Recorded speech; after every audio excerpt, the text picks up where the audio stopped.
मुझे कुछ ही दूरी पर एक शानदार बिल्डिंग नजर आई। मैं तेजी से भागते हुए उस बिल्डिंग में जा घुसा और सामने से आती हुई एक खूबसूरत नर्स से टकराते टकराते बचा। नर्स ने मुझे घूर कर देखते हुए कहा, बहुत अधिक भीग गए हो, सर्दी लग जाएगी। उधर बाईं ओर एक स्टोर रूम है, वहां जाकर जो भी मिले उससे कहना सिस्टर जूलिया ने दूसरे सूखे और साफ कपड़े मुझे देने को कहा है, वो तुम्हें कपड़े दे देगा। मैं हक्का बक्का मुंह फाड़े सिस्टर जूलिया को देखता रहा। मुझे एकदम से यह समझ नहीं आया कि मैं क्या करूं। मेरी स्थिति देखकर सिस्टर जूलिया खिलखिलाकर हंस पड़ी और बोली, पहले तो तुम अपना मुंह बंद करो वरना मुंह में मच्छर घुस जाएंगे, और अब जाकर वैसा ही करो जैसा मैंने कहा है। मैं हल्के से हाँ मैं सर हिला सिस्टर की बताई दिशा में जाने को मुड़ गया। अभी कुछ 10 कदम ही चला होऊंगा कि मेरे कंधे पर किसी ने हाथ रखा। मैं चौंक कर पीछे मुड़ा और अपने सामने आर्मी की वर्दी में एक युवक को खड़ा मुस्कुराता पाया। मेरे चेहरे पर आश्चर्य का बादल अपना घर बना चुका था, जिसे देखते ही उस युवक को हंसी आ गई। उसने धीमे किंतु दृढ़ स्वर में कहा, मैं कैप्टन विनोद हूँ और यह हमारे देश की आर्मी का हॉस्पिटल है। कैप्टन विनोद की बातों ने मुझे आश्वस्त किया। मैं अब धीरे धीरे सामान्य हो गया और मैंने कैप्टन विनोद को सिस्टर जूलिया की कही बातें बताई। सुनकर कैप्टन विनोद के चेहरे पर रहस्यमय मुस्कान फैल गई और वे बोले, तो सिस्टर जूलिया से भी मिल चुके? जी। क्या मतलब है आपका? कुछ नहीं, चलो मैं तुम्हें सूखे कपड़े देता हूँ, चेंज कर लो, नहीं तो सच में सर्दी लग जाएगी। और मैं कैप्टन विनोद के पीछे पीछे एक बड़े से कमरे में पहुंच गया। कमरे के चारों ओर हरे रंग के पर्दे लगे हुए थे। एक ओर एक बड़ा सा बेड पड़ा हुआ था और उसके सामने एक सोफा था। बीच में एक टेबल था जिस पर 2 ग्लास, एक बड़ी बोतल ब्रांडी की और 1 या 2 पत्रिकाएं पड़ी हुई थी। कमरे के एक कोने में एक बड़ी सी अलमारी थी, जिसमें से कैप्टन विनोद ने एक लाल रंग का कुर्ता पायजामा निकालकर मुझे दिया और कमरे से लगे बाथरूम की ओर इशारा किया। मैं बाथरूम से कपड़े चेंज कर जैसे ही निकलने लगा, मेरी नजर बाथरूम की एक दीवार पर पड़ी। वो खून के छींटों से भारी हुई थी। यह देखकर मैं घबरा गया और जल्दी से बाहर निकलने को मुड़ा कि बाथरूम में लगे आईने में खुद को ही देखकर चौंक गया। आईने में मेरा पूरा शरीर तो नजर आ रहा था, लेकिन मेरे शरीर पर से मेरा सर गायब था। अब मुझे डर लगने लगा और मैं हड़बड़ा कर बाथरूम से निकल गया। मुझे इस तरह बाहर निकलते देख कैप्टन विनोद ने हंसकर पूछा, क्या हुआ? अरे हाँ, तुमने तो अब तक मुझे अपना नाम ही नहीं बताया। कहाँ जाओगे? बाहर बहुत तेज बारिश हो रही है। लेकिन तुम जाना क्यों चाहने लगे अचानक, यह मैं समझ नहीं पा रहा हूँ। कैप्टन विनोद, आपकी बाथरूम की एक दीवार पूरी खून के छींटों से भरी हुई है, और आपके बाथरूम में लगा आईना भी कुछ अजीब सा है। उसमें मुझे मेरा पूरा शरीर तो दिखाई दिया, लेकिन मेरा सर ही गायब था। मैं अब बिल्कुल भी नहीं रुकूंगा यहाँ, बारिश में ही भीगता हुआ अपने कैंप तक जाऊंगा। कहते हुए मैं कमरे से बाहर जाने वाले दरवाजे की ओर बढ़ा।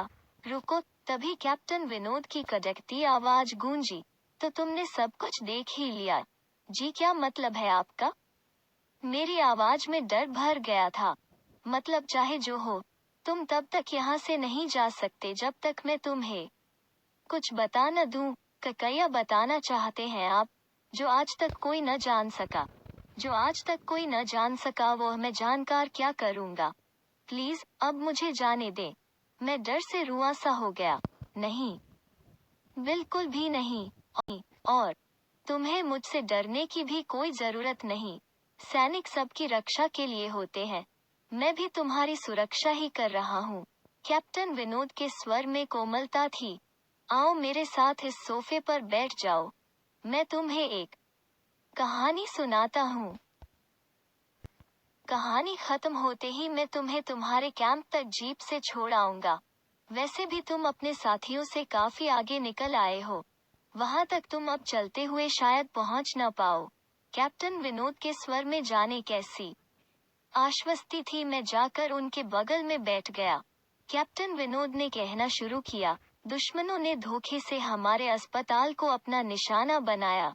दुश्मन देश के 2 सैनिक हमारे सैनिक के वेश में एक हमारे ही घायल सैनिक को लेकर आए। वो घायल था और हमारे देश की सेना ने उसे बहुत ढूंढा लेकिन नहीं मिला था। शायद साजिश के तहत उसे घायल होते ही घुसपैठियों ने कहीं छुपा दिया था।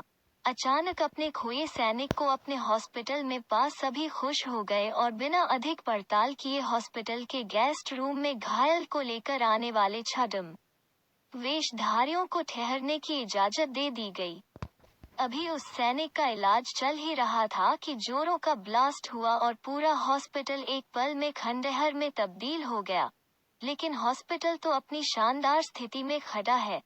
मेरी बातों को अनसुना कर कैप्टन विनोद ने अपनी बात जारी रखी, कोई नहीं बचा उस ब्लास्ट में। दीवार पर पड़े खून के छींटे भी उसी ब्लास्ट में मारे गए हॉस्पिटल के कर्मचारियों के हैं। हाँ, पर यह हॉस्पिटल तो मुझे खंडहर नहीं दिखता। जवाब में कैप्टन विनोद के चेहरे पर रहस्य भरी मुस्कान फैल गई और उनका चेहरा अजीब से भावों से भर गया। मैं उनके चेहरे को देखकर अंदर से दहल गया। फिर भी मैंने हिम्मत कर पूछा, आप उस ब्लास्ट में बच कैसे गए? सुनते ही कैप्टन विनोद ठहाका लगाकर हंस पड़े और मुझ पर एक भरपूर नजर डालते हुए कहा, यह कहानी आज से मात्र 10 वर्ष पहले की है और मैं तो आज से 50 वर्ष पहले मर चुका हूँ। इसके आगे उन्होंने क्या कहा, मुझे कुछ नहीं मालूम। चेहरे पर गीलेपन का एहसास जब काफी हुआ तो मैं जैसे नींद से जागा। मुझे घेरे हुए मेरे सभी सहपाठी और टीचर खड़े थे। मेरे आंख खोलते ही मेरे सर ने कहा, थैंक गॉड, तुम्हें होश आ गया। तो क्या मैं बेहोश था? हाँ, तुम जंगल में जाने कहाँ भटक गए थे। जब सभी लौट आए और तुम नहीं आए तो हम सभी मिलकर तुम्हें ढूंढने निकले। काफी दूर जाने के बाद हमने एक जीप आती दिखाई दी जिसमें एक आर्मी मैन तुम्हें पीछे की सीट पर सुलाए हुए हमारे कैंप को ढूंढते हुए आ रहे थे। उन्होंने हम सबको भी अपनी जीप पर बिठाया और कैंप तक छोड़ा। हमने उन्हें काफी रोकने की कोशिश की लेकिन वे यह कहते हुए चले गए, अभी नहीं रोक सकता, एक जरूरी काम है। जब हमने तुम्हारे बेहोश जाने और उन तक तुम्हारे पहुंचने के बारे में पूछा तो बोले, सोमेश ही बताएगा और जो भी बताएगा वो सब अक्षरश सच होगा। सबकी उत्सुक निगाहें अपनी ओर लगी देख मैंने धीमे स्वर में पूछा, क्या उनका नाम कैप्टन विनोद था? सर ने हाँ में सर हिलाया। मैंने सबको उधर चलने को कहा जिधर से सबने जीप आती देखी थी। पहले तो सर तैयार नहीं हुए लेकिन मेरे बहुत कहने पर वे राजी हो गए। सुबह होते ही हम उधर की ओर गए। मैं उस जगह पर पहुंचकर गहरे आश्चर्य में डूब गया। वहां एक अधजला खंडहर था जिसके एक टूटे पत्थर पर लिखा था, आर्मी हॉस्पिटल। हमारे देश के वीर जवानों के लिए कमेंट में जय हिंद लिखना ना भूले। जय हिंद।